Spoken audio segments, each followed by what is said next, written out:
Update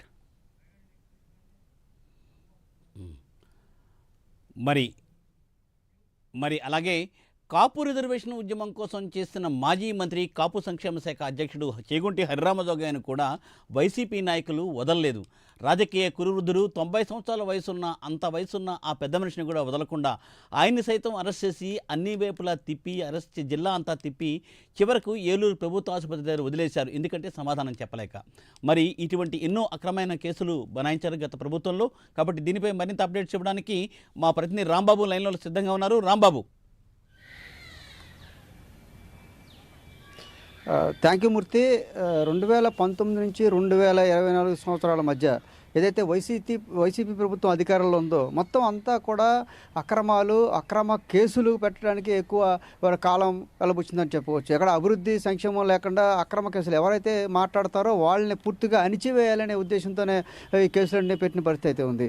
కాపు సంక్షేమ సేన ఎవరైతే అధ్యక్షుడు ఉన్నాడో మాజీ మంత్రి, ఆయన చాలా రాజకీయ కురువృద్ధుడు, చాలా పెద్ద వ్యక్తి, దాదాపు 90 సంవత్సరాలు పైబడిన చేగుంటి హరిరామజోగయ్యను కూడా ఆయన ఏదైతే రిజర్వేషన్ కోసం ఉద్యమం చేస్తుంటే కనీసం ఒక మంత్రిని కానీ, ఒక ఎమ్మెల్యేని కానీ, ఒక అధికారిని కానీ ఎవరినో కూడా సంప్రదింపులు కూడా జరగకుండా అప్పటికప్పుడు అతన్ని ఆ వయసులో ఉన్న అతన్ని అంబులెన్స్లో మొత్తం అన్ని ప్రాంతాల్లో తిప్పుకుంటూ ఏలూరు ప్రభుత్వ ఆసుపత్రిలో వదిలేసిన పరిస్థితి అయితే ఉంది. ఆ రోజు రాష్ట్ర వ్యాప్తంగా కూడా సంచలనం కలిగించింది.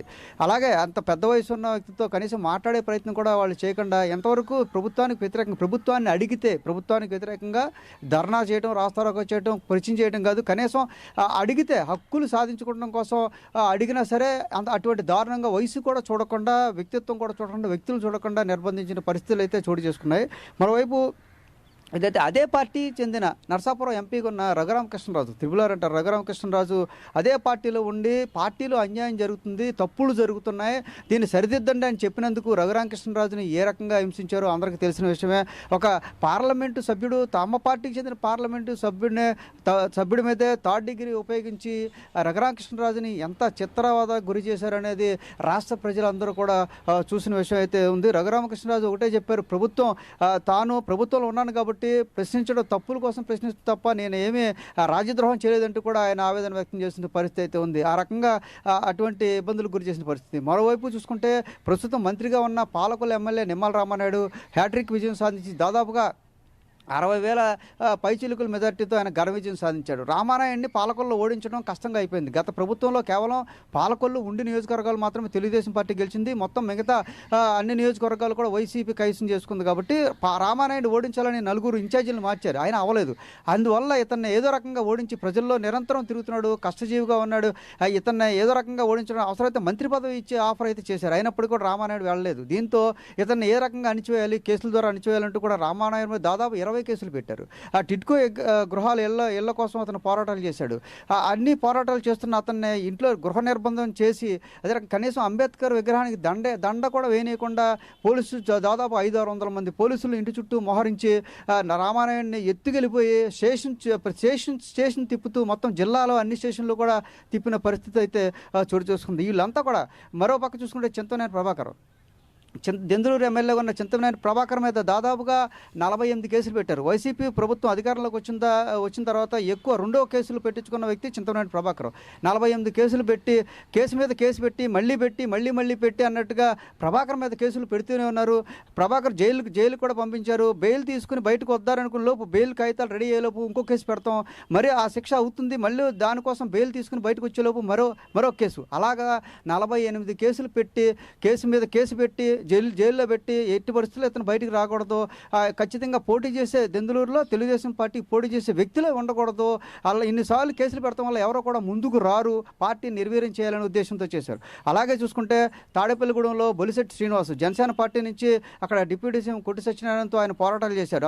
అతను కే ట్యాక్స్ పేరుతో ప్రజలను జలగల్లా పీడిస్తున్నాడు అంటూ కూడా బొలిశెట్టి శ్రీనివాస్ అనేక పోరాటాలు చేశారు. ఆయన మీద కూడా కేసులు పెట్టారు. ఇలా చూసుకుంటే ప్రతి వ్యక్తి మీద కేసులు పెట్టుకుంటూ ఏదైతే ఖచ్చితంగా వీళ్ళనే అణిచివేసే ధోరణి ఉంటేనే భయపడతారు. బ్రిటిష్ కాలంలో పరిపాలన ఏ రకంగా కొనసాగిందో అదే రకమైన పరిపాలన ఇక్కడ 2019 నుంచి 24 వరకు కొనసాగిందని కూడా చెప్పుకోవచ్చు. ఇలా చూసుకుంటే తెలుగుదేశం పార్టీ జిల్లా అధ్యక్షుడు ఉన్నాడు గన్ని వీరాంజనేయులు, అతని మీద కూడా కేసులు పెట్టారు, ముళ్ళపూడి బాబురాజు మీద పెట్టారు.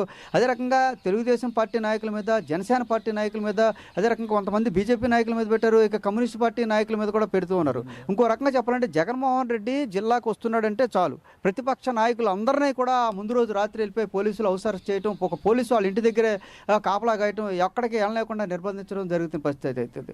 ఇక వామపక్ష నాయకులు కానీ రాజకీయ పక్షాలు కానీ ప్రభుత్వాన్ని ప్రశ్నించకూడదు, తప్పులు జరిగితే అడగకూడదు, ఏది జరిగినా చూస్తూ ఉండాలి అంతే తప్ప ఎవరు మాట్లాడినా, ఎవరు ఉద్యమం చేసినా, ప్రజాస్వామ్య రీతిలో ఎవరు ముందుకు వెళ్దారన్నా సరే కుదరదు. ఇక్కడ జగన్ నేతృత్వ పాలనకు అందరూ తలగ్గాల్సిందే అనే రీతిలో ఇక పశ్చిమ గోదావరి జిల్లాలో కొనసాగిన పరిస్థితి అయితే ఉంది.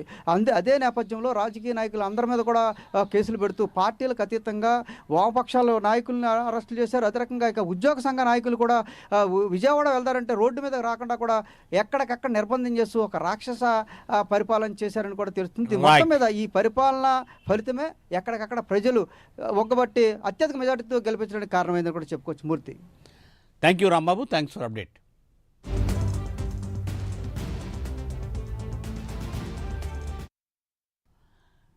గత వైసీపీ ప్రభుత్వం ప్రశ్నించే వాళ్ళని గొంతు నొక్కే ప్రయత్నం చాలా చేసిందని ఇప్పటి